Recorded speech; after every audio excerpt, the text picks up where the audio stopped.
Најава за денешните настани. Платформата за родова еднаквост бара забрана за вршење лекарска дејност за гинекологот Асани.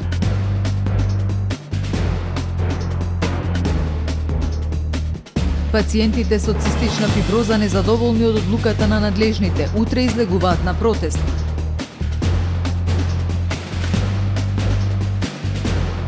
Хотелските капацитети под клуч.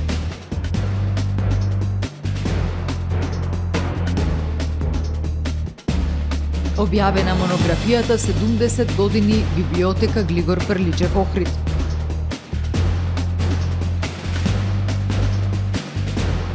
Премиерот апелира на смирено и достоинствено одбележување на роденденот на Гоце Делчев. Со најавените и останатите содржини во дневникот, започнуваме повременската прогноза. Останете со нас. Трпе Инвест ви донесува метео на ТВМ.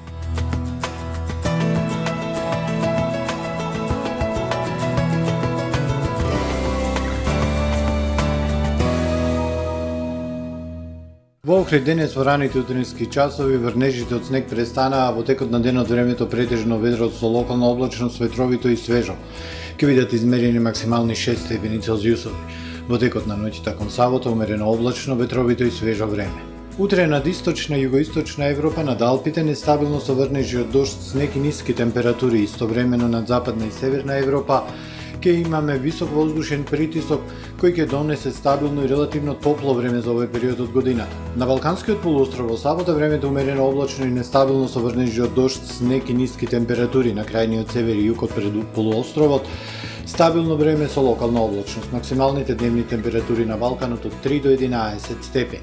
Во Македонија во сабота времето умерено облачно, нестабилно со врнежи од дожд, снег проследени со ветер, ниски температури. Во првата половина од денот снегот над 700 метри, а доцна попладни во вечерните часови снежната граница ќе се спушти. Врнежите од снег ќе почнат и на 200 метри надморска висина. Минималните температури од -5 до 2, максималните дневни од 3 до 11 степени. Во Охрид во сабота умерено облачно и нестабилно време со врнежи од дожд, снег, ветровито и студено време со северозападен ветер, минималната -1, дневната 6.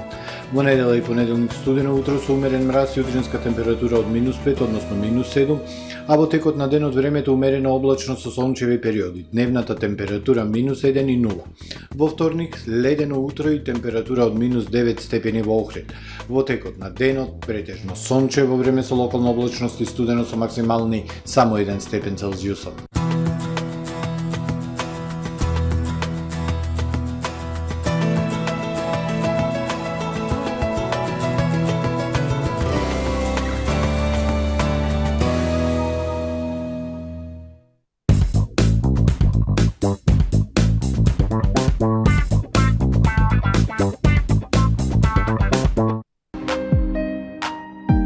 Ресторан Далга. Тамаро е 25 години охридски водечки лидер и препознатлив бренд. Обуките од менаџерскиот тим се доказ за максимална посветеност кон вработените. Тамаро Холдингот се грижи за организацијата и на време пренесените информации кои отсликуваат тимската работа. Секој успех на вработениот е успех и на компанијата. Маркетите располагаат со производи со висок квалитет од секакви брендови по одлични цени. Вкусните печива од Дана Бела пекарата се веќе омилен појадок на многу потрошувачи во Охрид.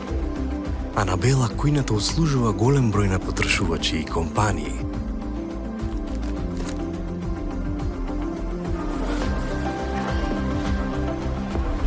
Рибарата е секогаш снабдена со најразлични видови на риба и морски плодови. А месарниците располагаат со свежо месо и местни производи во секое време. Уживајте во својот охридски домаќин. Тамаро, повеќе од маркет.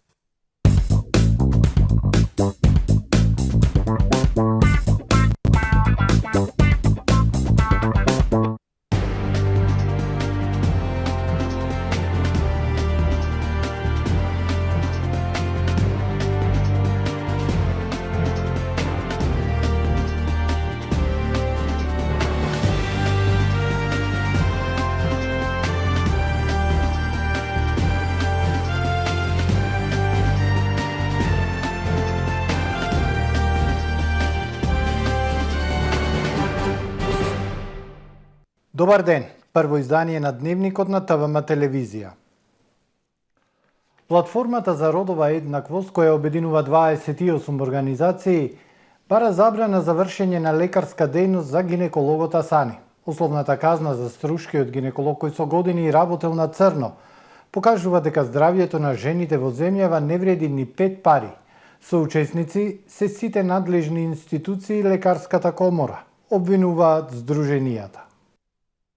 Платформата за родова еднаквост е згрозена од пресудата на Струшкиот основен суд со која му се изрекува условна казна на гинекологот Мухамет Асани, кој во периодот од 2015 до 2020 година нелегално давал гинеколошки услуги во нерегистрирана ординација во својата куќа. Дополнително фрапира фактот што судот со оваа пресуда не изрече и мерка забрана за вршење на професија, дејност или должност, иако таа можност е предвидена со кривичниот законник, велат од платформата која обединува 28 граѓански организации. Според нив, Државниот санитарен и здравствен инспекторат, кој уште пред 2 години изврши вонреден надзор на ординацијата пошто и поднесе кривична пријава, и силните реакции од граѓанските организации, лекарската комора до ден денес не му ја одзеде лиценцата за работа на гинекологот, меѓу чии пациентки е и ЛДСВ Апоска. Подсетуваат дека гинекологот Асани нелегално ја водел бременоста во својата домашна ординација, а при породување во Струшката болница заведено во официјална документација како стандарден оперативен зафат и извадил матка, бубрек и јајник. Со голем револт констатираме дека на ваков начин и судот и лекарската комора застануваат во одбрана на нелегалната здравствена пракса во земјава. Условувајќи го казнувањето на нелегалното работење со чекање да се случи дополнително кривично дело, тие не само што ја одржуваат културата на неказнивост, туку и недвосмислено ја поддржуваат системската негрижа за здравието на жените, наместо лавовски да се борат против неа. Пристапот до нелегални здравствени услуги секој пат носи огромен ризик по здравието на луѓето, што го потврдува и случајот со Апоска, зашто Асани исто така кривично се товари, стои во соопштението од платформата. Платформата за родова еднаквост бара доколку биде поднесена жалба за пресудата на Струшкиот суд, а предметот се даде на решавање на второстепен суд, тогаш што е задолжително да изрече дополнителна казна според која на гинекологот би му се забранило да ја врши дејноста во најдолгото време траење предвидено во кривичниот законник. Од основното јавно обвинителство бараат да поднесе жалба и да побара построга казна за Асани, а од лекарската комора бараат да му ја одземе лиценцата за работа на гинекологот. Од Министерството за здравство и надлежните инспекторати пак бараат итно да излезат на терен и да се вклучат во откривање и стопирање на нелегални ординации и покренување постапки против лекарите кои работат на црно. Здравието на жените мора да биде врвен приоритет за сите институции и за лекарската комора, затоа случаите на нелегални ординации кои се потенцијални касапници не смеат да се повторат во иднина, порачуваат од платформата. ТВМ вчера информираше за изречената условна казна затвор за гинекологот Мухамет Асани од Основниот суд Струга за давање здравствени услуги во нелегална гинеколошка ординација. Според пресудата Асани не смее да направи ново кривично дело во наредните 4 години. Пациентите со цистична фиброза незадоволни од одлуката на надлежните утре ќе протестираат пред владата. Ова доаѓа откако министерот за здравство Беким Сали денеска по средбата со министерот за финансии и представници од Фондот за здравство изјави дека терапијата за цистична фиброза засега ќе се обезбеди само за 8 пациенти. И покрај очекувањата денеска да се донесе одлука за обезбедување на средства за лекот Трикафта за 30 пациенти со цистична фиброза, како што најави министерот за здравство Беким Сали, сепак засега скапиот лек ќе го добијат само 8 пациенти што се во потешка состојба. За другите пациенти со оваа диагноза надлежните ќе прават напори лекот да биде набавен во текот на оваа година. Ова го изјави министерот Сали по денешниот состанок со министерот за финансии Фатмир Бесими и со представници од Фондот за здравство осигурување. Се надевам дека во најскоро време со сите тие потребни измени на закон за јавни набавки и останатите закони поврзани со набавка на лекови и обезбедување на финансиските средства ќе обезбедиме и терапија за овие пациенти. Министерот изрази надеж дека законските измени кои ќе ги иницира во текот на следната недела ќе бидат поддржани од пратениците во собранието. Министерот за финансии пак Фатмир Бесими рече дека се бара решение за набавка на овој лек директно од производителот, бидејќи е скап. Пациентите со цистична фиброза незадоволни од одлуката на министрите за здравство и за финансии. Терапијата за оваа болест засега да ја добијат само 8 пациенти. Од Асоциацијата на пациенти со цистична фиброза им порача на надлежните да ја сватат итноста на нивната состојба и да носат решенија во многу побрз рок. Истакнаа дека се зголемува бројот на пациенти со влошена состојба, неизвестноста и стресот во однос на тоа дали ќе има или нема одлука на надлежните за нивниот проблем, дополнително го влошува нивното психичко и физичко здравје. Изреволтирани доста и разочарани од ова изјавување на министерот за здравство и на министерот за финансии. Се надевавме и очекувавме и баравме исклучително писмен документ во кој што ќе гарантираат дека работите ќе се движат, и тоа е се со цел затоа што во минатото, во последните 2 години сме доста залажани со усни изјави, советувања кои што се дадени по усмен пат, и затоа сега не можеме да се потпреме на тие и не можеме да бараме од пациентите повторно, после 2,5 години, се уште да го одложиме протестот и да чекаат дека нешто ќе се среди и да се потпреме на тоа дека надлежните се одредени личности кои што се држат до нивниот збор. Од Асоциацијата на пациенти со цистична фиброза најавија дека утре напладне ќе протестираат пред зградата на владата за остварување на своето право на лек и ги повикаа граѓаните да ги поддржат во нивната борба. Сите големи хотелски капацитети на Охридско-Струшкото крајбрежје ставија клуч на врата. Главна причина е енергетската криза. Од Хотелската асоциација Хотам велат, невозможно е да се покријат високите сметки за струја кои месечно достигнуваат илјадници евра. Вработените во хотелскиот сектор се дома. Сите големи хотели на Охридско-Струшкото крајбрежје ставија клуч на врата. Ке останат затворени најмалку до крајот на месец март. Главна причина е енергетската криза. Од Хотелската асоциација велат невозможно е да се покријат високите сметки за струја, кои месечно достигнуваат илјадници евра. Моментално работат само помалите градски капацитети, но и тие не се рентабилни. Мораше да се превземе нешто, значи со поглед на скапата енергија, на сите поскапувања што ги имавме, а секогаш месеците јануар, февруари, март ни се најниска сезона, каде што имаме најголеми трошкови, а најмалку приходи. И логично беше да тие месеци мораме да затвориме. Вработените во хотелскиот сектор се дома. Некои користат одмори и ќе земат целосна плата. Други до стартот на сезоната ќе останат на 70%. Имаат некои што користат годишни одмори, некои користат некои вишок денови ако имаат, или да влезат и во минус денови, значи ќе ја земат целосната плата. Некои понови вработени, да, тие ќе одат на 70%. Капацитетот и бројот на туристи во овој период од годината е многу низок. Хотелиерите планираат да отворат во април, пред велигденските празници и стартот на новата летна сезона. Објавена монографија 70 години библиотека Григор Прличев. Содржи мемуари кои се однесуваат на датуми и луѓе кои не треба да бидат заборавени, вели авторот Милчо Јовановски. Неговото дело е продолжение на монографијата издадена во 1998 година од Маринела Јовановиќ. Промовира на монографијата 70 години библиотека Григор Прличев од Милчо Јовановски. Во пресред на Прличевите беседи, одбележување на 130 години од смртта на поетот и преродбеник Прличев и 70 години постоење на Националната установа библиотека, се промовира делото кое изобилува со податоци и сеќавања за градската библиотека како што ја нарекуваат охриѓани. Книгата е своевиден времеплов на настани во библиотеката кои се продолжение на делото од Маринела Јовановиќ, со кое е опфатен периодот од 1952 до 1998 година. Во најновата монографија се сместени датуми и луѓе кои треба да бидат сочувани од заборав за период од 25 години, од 1998 до денес, а кои се однесуваат за библиотеката како култно место за многу генерации. Содржани и низа податоци кои се од технички аспект колкав е нашиот простор, каде биле селидбите на институцијата, потоа бројот на вработените, раководните лица, бројот на запишаните членови по години, купените книги и така натаму, што е на вистински хроничар на едно време, и тоа е она што му треба на сите наши институции, не само на библиотеката, затоа што само така ќе не биде, ако го поврзиме минатото со иднината. На библиотечните полици во Националната установа библиотека Григор Прличев се изложени илјадници дела од најразлични автори, книги кои ја надживеа брзата технолошка ера, додава авторот Милчо Јовановски.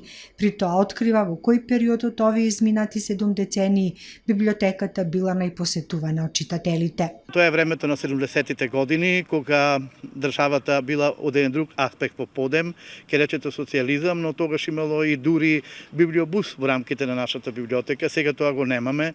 Имало и клонови на нашата библиотека, сега и тоа го нема, се надеваме дека ќе бидат такви прилики да отвориме клонови дури и во населби во нашата општина, во нашиот град, но и да речеме во приградските. Библиотеката е формирана во 1945 година, а со работа започнува од октомври 1952.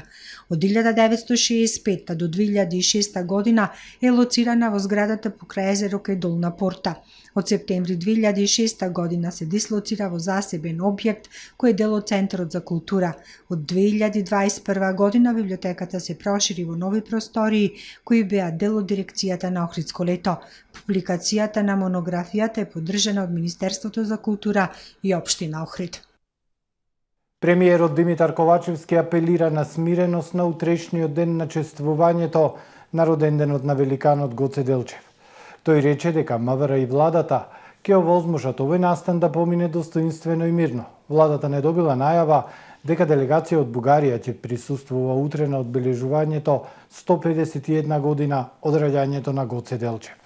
Да апелирам уште еднаш дека сите треба да бидеме обединети, сите треба да бидеме горди и сите треба заедно да покажеме достојна почит на великанот, повторувам уште еднаш, на македонската револуционерна борба.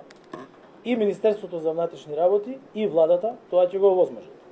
Исто така сакам да апелирам сите оние здруженија патриотски и така натаму кои што сакаат овој настан да го искористат за провокации, исто како што во минатиот период имавме провокации од поединци и од групи, само со цел да се нарушат односите и атмосферата во државата и односите со соседни држави, треба да се воздржат и да не користат вакви настани за да креираат несакани ефекти во нашето општество. Огромното мнозинство на нашите држави, на нашите граѓани, огромното мнозинство сака достоинствено и мирно чествување на роденденот на Гоце Делчев и не сме и Министерството за внатрешни работи нема да дозволи поединци и вакви групи тоа да им го оневозможат на нашите граѓани. Јас немам најава за официјална бугарска делегација која што би положила цвеќе. Исто така кажа и министерот за внатрешни, мислам, имаше слична информација. Меѓутоа, секој оној кој што е добро намерен, официјална државна институција, кои што сакаат да се поклонат на гробот, на великанот, на македонската национална борба тука во Скопје, на достоинствен начин, слободно може да го најават своето учество. Следуваат вестите од светот. Украина е подготвена да се обврзе да не го користи оружјето за долг дострел што го побара од Западот за напади на руска територија. Исклучок се новите руски региони кои Киев се уште ги смета за своја територија, изјави украинскиот министер за одбрана Алексеј Резников.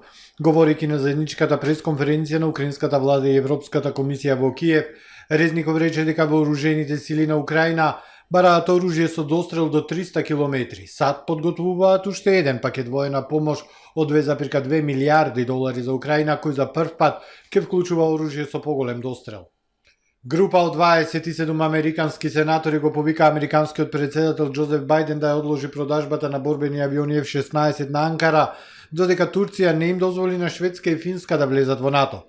Повикот доаѓа додека Шведска и Финска чекаат Турција да ја одобри нивната апликација за влез во НАТО. Извори на Американскиот конгрес изјавија дека администрацијата на Бајден се подготвува да побара од таа институција да ја одобри продажба на авиони F-16 на Турција, што би било најголема продажба на оружје на странска земја. Ердоган неодамна изјави дека Шведска не треба да очекува поддршка од Турција за влез во НАТО по протест одржан во близина на турската амбасада во Стокхолм минатиот викенд во кој беше запалена копија на Куранот. Финска и Шведска официјално поднеле барање за влез во НАТО минатата пролет само неколку месеци по руската инвазија на Украина и чекаат ратификација, додека Турција и Унгарија се уште не го сториле тоа. Пентагон забележа како што верува наблюдувачки балон над северниот дел на Соединетите држави внимателно го следи, но Белата куќа ја советуваше војската да не започнува операција за соборување. Балонот за кој високи американски представници велат дека и припаѓа на Кина првпат бил забележан во средата. Портпаролот на Пентагон, генерал Патрик Рајдер, објави дека американската влада открила и внимателно следи надгледувачки балон на голема височина во моментов над континенталниот дел на Соединетите држави. Последен пат беше потврдено дека балонот е забележан на небото над Билингс, Монтана, но неговата моментална локација не се открива. Кина соопшти дека ги разгледува американските извештаи дека кинески шпионски балон бил забележан како лета низ воздушниот простор на САД. Пекинг повика на смиреност. Кина е одговорна земја и секогаш строго го почитува меѓународното право и нема намера да ја нарушува територијата и воздушниот простор на која било суверена земја. Што се однесува до балонот, ние ја разгледуваме и проверуваме ситуацијата и се надеваме дека двете страни ќе се справат со тоа мирно и внимателно, информираат од официјален Пекинг. Товарен воз удри две деца во Западна Германија, при што едно почина на лице место, а другото е тешко повредено. Според информациите, загинатото дете е 10-годишно момче, а повреденото има 9 години. Несреќата се случила во Реклингхаузен во областа Рур. Како што пренесуваат тамошните медиуми, возот ги влечел момчињата неколку стотици метри.